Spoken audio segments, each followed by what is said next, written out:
দুশ্চিন্তা এবং ডিপ্রেশন আমাদের জীবনেরই অবিচ্ছেদ্য অঙ্গ।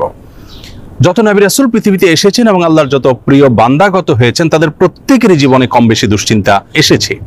তারা তাদের সেই কঠিন সময়গুলোতে আল্লাহ রাব্বুল আলামিনের কাছে সাহায্য প্রার্থনা এবং আশ্রয় প্রার্থনা করার মাধ্যমে নিজেদেরকে এতটাই নিরাপদে রেখেছেন, এতটাই ভালো রেখেছেন, এতটাই স্বাভাবিক রেখেছেন যে কোনো বিপদ, কোনো মুসিবত, কোনো পেরেশানি, কোনো ডিপ্রেশন তাদেরকে ভেঙে ফেলতে পারেনি।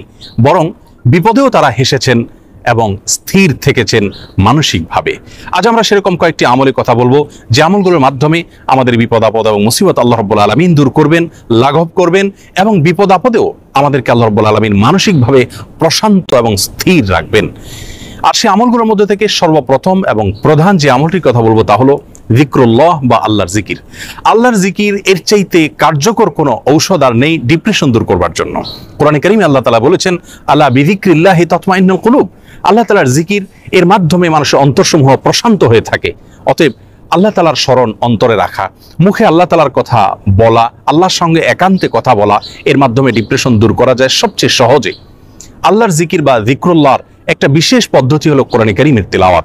কোরআনে কারীমের তেলাওয়াত যদি আপনি করেন অর্থ সহকারে বুঝে, দেখবেন মানসিকভাবে আল্লাহ রাব্বুল আলামিন অলৌকিকভাবে, বিস্ময়করভাবে আপনার মধ্যে প্রশান্তি সৃষ্টি করে দিবেন।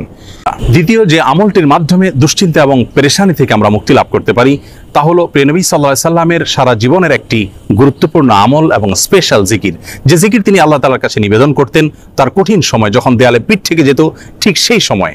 আর সেই জিকিরটি হলো লা ইলাহা ইল্লাল্লাহুল আযীমুল হালিম, লা ইলাহা ইল্লাল্লাহু রাব্বুল আরশিল আযীম, লা ইলাহা ইল্লাল্লাহু রাব্বুস সামাওয়াতি ওয়া রাব্বুল আরদ ওয়া রাব্বুল আরশিল কারীম। এই জিকিরের মাধ্যমে আল্লাহ রাব্বুল আলামিনের একত্ববাদের স্বীকৃতি, আল্লাহর মাহাত্ম্য বর্ণনা করার মাধ্যমে আমরা দুশ্চিন্তা এবং পেরেশানি থেকে মুক্তি লাভ করতে পারবো ইনশাআল্লাহ বিইذনিল্লাহ।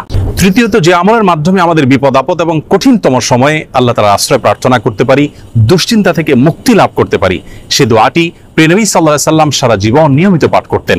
আনাস রাদিয়াল্লাহু তাআলা আনহু তার 10 বছরের সেবক ছিলেন। তিনি বলেছেন, আমি নবী আলাইহিস সালামকে দেখেছি এই দোয়া সবসময় তিনি পাঠ করতেন এবং আল্লাহ তাআলার কাছে দুশ্চিন্তা এবং পেরেশানিতে আশ্রয় প্রার্থনা করতেন। আর সে দোয়াটি হলো আল্লাহুম্মা ইন্নী আউযু বিকা মিনাল হাম্মি ওয়াল হাযান ওয়াল আজজি ওয়াল কাসাল ওয়াল বুখলি ওয়াল জুবন ওয়া যালা'আদ দাইনি ওয়া গালাবাতির রিজাল।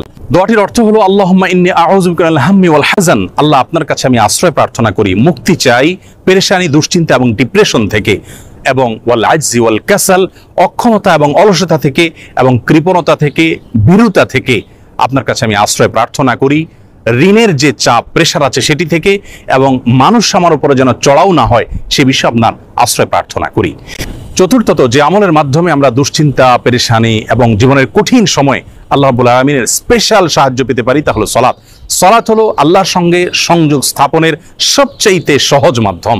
আমরা যখনই কোনো বিপদ দেখা দিবে, কোনো পেরেশানিতে আমরা ভেঙে পড়ার উপক্রম হব, তখনই সাথে সাথে ওযু করে আমরা যদি নিষিদ্ধ সময় না হয় 2 রাকাত সালাতে দাঁড়িয়ে যাব, দীর্ঘ কেরাতে, দীর্ঘ রুকুতে, দীর্ঘ সেজদায় ধীর স্থিরতার সাথে 2 রাকাত সালাত আদায় করে আল্লাহর কাছে হাত তুলে আমরা চোখের পানি ফেলে দিব। 5 নম্বর যে আমলটির মাধ্যমে আমরা বিপদ আপদ এবং কঠিন সময় আল্লাহ তাআলা আশ্রয় প্রার্থনা করতে পারি তা হলো ইস্তেগফার। ইস্তেগফার এমন একটি বিষয় যে কোনো বর্ণনায় বর্ণিত হয়েছে, নবী আলাইহিস সালাম বলেছেন, মান লাজিমাল ইস্তেগফার, যে ব্যক্তি ইস্তেগফারকে নিজের জন্য অবধারিত করে নেয়, অপরিহার্য করে নেয়, নিয়মিত ইস্তেগফার করতেই থাকে, আল্লাহ রাব্বুল আলামিন তার সমস্ত পেরেশানি থেকে মুক্তি